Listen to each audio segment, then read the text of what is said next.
Full போதையில் காரை ஓட்டிட்டு போன பையன் ஒரு மரத்தில் இடித்து ஆக்சிடென்ட் பண்ணிடுறான். அடுத்த சீனே ஹாஸ்பிட்டலில் தான் காட்டுறாங்க. இதோ இந்த நர்ஸ் தான் நம்ம மூவியோட ஹீரோயின். நம்ம நர்ஸ் வந்து ஹாஸ்பிட்டலில் ட்ரீட்மெண்ட் பண்ணிட்டு இருக்க எல்லாத்துக்குமே ஃபுட்டை டெலிவரி பண்ணிகிட்டே வந்துட்டு இருக்கா. அப்போ ஒரு ரூமில் இருக்கிற ஃபுட்டு மட்டும் அப்படியே இருக்குது. அந்த ரூமில் அட்மிட் ஆன ஆளை காணுங்கிறதுனால அவனை தேடி போக ஆரம்பிக்கிறா. பார்த்தா நம்ம ஆக்சிடென்ட் ஆன பையன் தான் அவன் தனியாக ஒரு இடத்துல நின்று ஃபீல் பண்ணிட்டு இருக்க. இவ பக்கத்தில் போய் பேச ஆரம்பிக்கிறா. அப்போ அந்த கவுண்டவுன்கிற ஆப்பை பற்றி அவன் சொல்கிறான். அதில் எனக்கான கவுண்டவுன் இன்னும் 17 ஹவர்ஸ் தான் இருக்குது, அது முடிஞ்சது நான் செத்துடுவேன்னு சொல்கிறான். இதை கேட்டதும் ஆரம்பத்தில் சிரிச்சுக்கிட்டே இதெல்லாம் ஜஸ்ட் ஃபன், இதை பற்றிலாம் ஒரி பண்ணிக்காதுன்னு சொல்கிறா. ஆனால் அவனும் இதே மாதிரி தான் என் கேர்ள் ஃப்ரெண்டுக்கும் வந்துச்சு, ஆனால் அவளோட டைம் முடிஞ்சது, அவளும் இறந்துட்டா, ஸோ நானும் இறந்து போயிடுவேன்னு சொல்கிறான். இதை கேட்டதும் அவளுக்கு லைட்டாக ஜெர்க் ஆகுது. பட் இருந்தாலுமே இதை பற்றி பெருசாக ஒரி பண்ணிக்காத, ஜஸ்ட் ஆப் தான் சொல்லி அவனை சமாதானப்படுத்த ஆரம்பிக்கிறான்.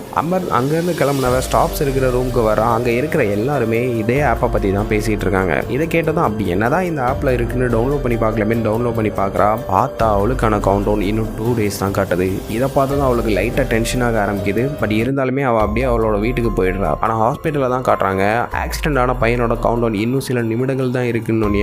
ஹாஸ்பிட்டலில் தனியாக இருக்க பயந்து அவன் வெளியே போக ட்ரை பண்ணுறான். அவன் அப்படியே வெளியே போய்கிட்டு இருக்கும்போது அவன் பின்னாடி யாரோ ஃபாலோ பண்ணுற மாதிரியே இருக்குது. இதை பார்த்ததும் பயத்தில் வேகமாக வெளியே போக ட்ரை பண்ணுறான். அப்போ கொடூரமான சில உருவங்கள் அவனை பயமுறுத்த ஆரம்பிக்குது.